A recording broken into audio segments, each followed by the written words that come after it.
Pozdravljam vas sve, drago vas je vidjeti. Uvijek mi je drago biti na Cetinju, drago biti među Crnogorcima, među kolegama. Prije 3 mjeseca sam došao pomoć u svim ovim nevoljama koje vas nađeše.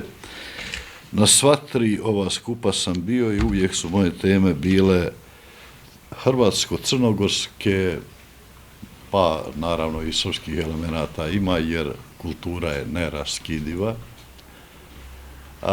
Ovdje je riječ o hercegu Stipanu, ja sam ga tako naslovio, premda se on spominje i kao Stefan, i kao Stjepan, i kao Šćepan, čak ga Nada Klajić spominje kao Stepan. Izvorno je Stefanos na grčkom, što znači krunoslav, okrunjen, jer je bio vladar. Sama riječ herceg znači vladar i zato se i zvao hercegom. Jako mnogo je tradicijskih priča, povijesnih predaja, etioloških predaja o hercegu Stipanu Kosači. Iznimna je povijesna osoba, iznimno vezana za Crnu Goru i za Hercegovinu. Inače je rođen u jednom selu kojega više nema, selo se zvalo Kosača, otuda je on Kosača, kod Foče, 1405. godine. A od svog strica Sandalja Hranića 1435. naslijedio je Hum, dakle današnju Hercegovinu, nekadašnje Zahumlje, Podrinje, dio Zete, Krajinu, dakle današnju Makarsku i Poljica. Vidite dokle je sve bio neprikosnoven vladar herceg Stipan Vukčić Kosača. No njegov život je u mnogo čemu doista je bio i veliki vladar, ali i velika baraba. Ženio se 3 puta. Prva mu je žena bila Jelena, kći Balše III. Druga je bila parmska plemkinja Barbara Dera Ugo, a treća je bila Cecilija iz Senja. U prvom je braku imao kćerku Katarinu, koja je ujedno i zadnja bosanska kraljica, koja se na Spasovo 1446. udala za predzadnjeg bosanskog kralja Tomaša. Nakon pada Bosanskog kraljevstva, po onoj izreci svima poznatoj, šaptom Bosna pade, na Korčuli danas ćete čuti izreku šaptom Bosna kriknu. To ćete vidjeti kod Držića i njegova Bokčila koji to govori. Zašto je pala? Pa tako moćno Bosansko kraljevstvo palo je zbog nesloge.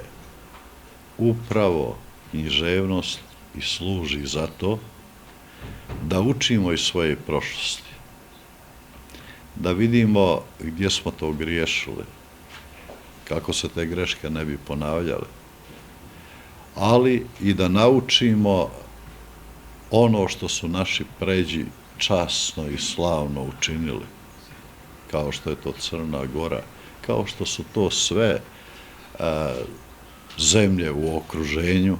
Nema loših naroda, apsolutno. Kolega Aco je govorio o Janku Sibinjaninu i Đurđu Brankoviću.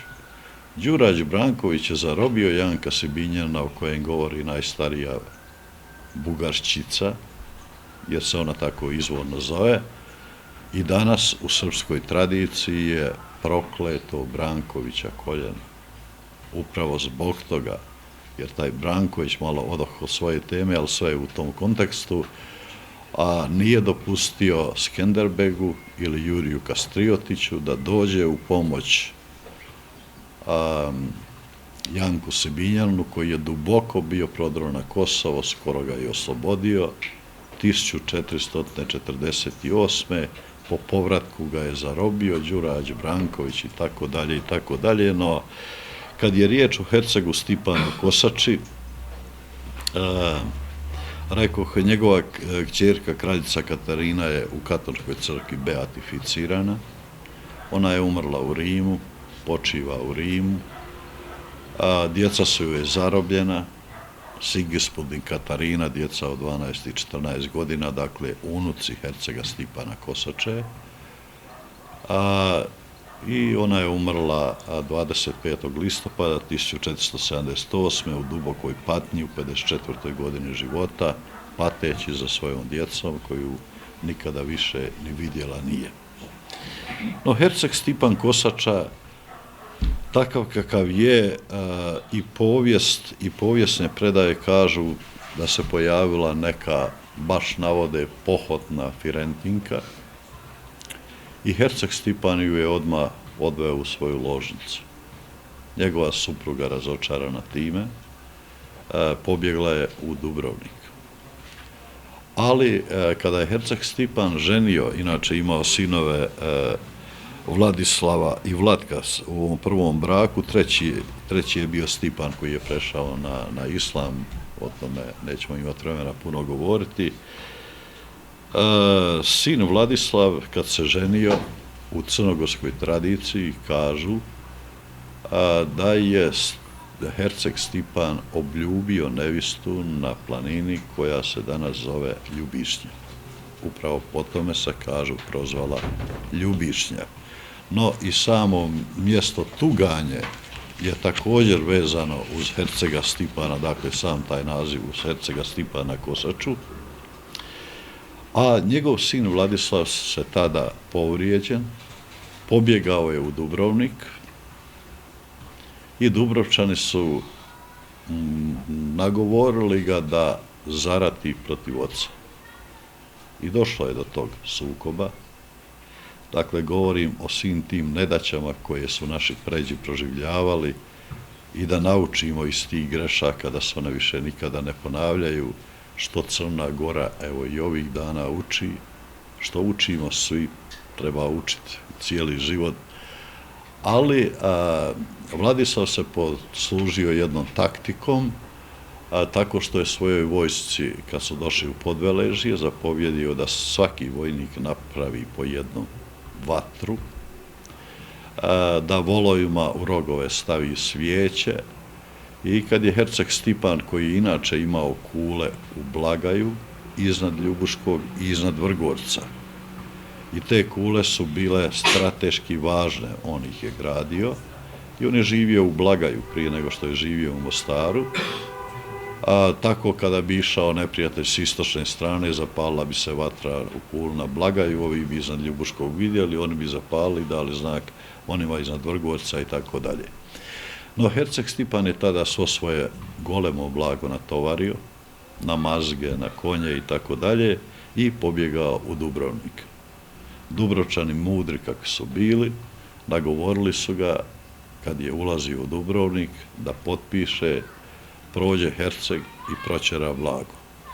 Čak su mu bili obećali da će biti plemić, no od svega toga nije bilo ništa, ali ono što je sigurno da je herceg Stipan u Dubrovniku prešao na katoličanstvo. Da je bio bogumil, da, i pravoslavac, da. Zadnjih 20 godina je bio katolik.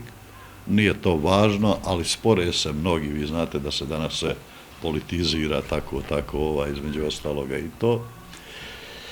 No, kad se htio vratiti herceg Stipan nazad u Blagaj, tražio je svoje blago, ali mudri Dubrovčani su mu pokazali što je potpisao i ništa mu nisu dali. Tim blagom zadnji put su Dubrovačke zidine detaljno obnovljene 60. godina 15. stoljeća. Zato će Ignjat Đurđević pisati o onom Marunku koji plače, koji je zaljubljen u Pavicu, volio bi više njezinu ruku nego svo hercegovo blago i tako dalje i tako dalje. Ti nesporazumi unutar obitelji hercega, koji se 1448. prozvao hercegom, znači vladar, i potom je Hercegovina dobila ime. Nekako to neki objašnjavaju na turskom Hersog, što znači kamen, moj prijatelj Ekrem Čaušević kaže da to veze nema, to je najveći turkolog uopće, čak je on napravio svu normativu turskog jezika, zajedno smo u Nacionalnom vijeću znanosti, visokog obrazovanja, tehnološkog razvoja, kako se još zove, u Zagrebu na razini države, ali to nema veze. Dakle, isključivo je Hercegovina prozvana po tome. I Herceg Stipan se tada povukao u Herceg Novi, u Crnu Goru. A kad govorimo o tome, grad Novi je 1373. počeo graditi kralj, tada je još uvijek bio ban Tvrtko, bosanski ban Tvrtko, koji je došao na prijestolje u 15. godini života. Ali je mudro vladao, jer je imao razboritu majku koja ga je savjetovala i sa 15 godina se pokazao kao vrstan vladar. On je došao na prijestolje nakon smrti Stipana II. Koji je išao na svadbu svoje kćerke koja se udavala za ugarskog kraljevića, no njezina kćerka Jadviga je proglašena svetom. Ona je u Latviji, u Litvi, pa i dobrom dijelu Poljske prevela narod na kršćanstvo i ona je uopće u katoličkoj crkvi je svetica, u Poljskoj se jako, jako štuje. Dakle, evo, bosanskoga, hrvatskoga roda, sad bismo i to mogli mnogo toga objašnjavati, ali oduzelo bi nam puno vremena. I u Herceg Novom, Herceg Stipan je napisao oporuku u kojoj je skoro potpuno izostavio sina Vladislava, toga koji je s njim ratovao, i umro 22. svibnja 1466. Na životu Hercega Stipana, Stjepana, Stefana, kako hoćete, mnogo toga se može naučiti, ali nas prošlost uči, kad god smo bili složni, pobjeđivali smo. Kad god smo bili složni, bilo nam je dobro. Kad god je nesloga ušla među nas, drugi su vladali nama. I u mnogo čemu, često mi se čini, čak nam i gene pokvarili, tako da najveća opasnost, pogotovo za vi mladi, to trebate znati, kolegice i kolege, studentice i studenti, neznanje je najveća opasnost. Vi danas toliko slušate lažnih informacija, čak ćete i u udžbenicima, čak i u znanstvenoj literaturi naći pogrešne podatke. Ali i onako puno ne učite što se toga tiče, pa hajde, nije neka velika šteta. Mogao bih dugo još pričati o ovoj temi, ali eto, bit će objavljen rad. Obećao sam kolegi Adnanu, mom prijatelju kojeg sam, kad smo stvarali fakultet, uspio izabrati u znanstveno nastavno zvanje, jer to u Crnoj Gori nije ni tada moglo proći, pa smo to riješili i hvala Bogu da imate ovaj fakultet. Čuvajte ga, a obećao sam jednom doći i sa studentima, održati neko predavanja koliko bude bilo potrebno. Hvala vam najljepše.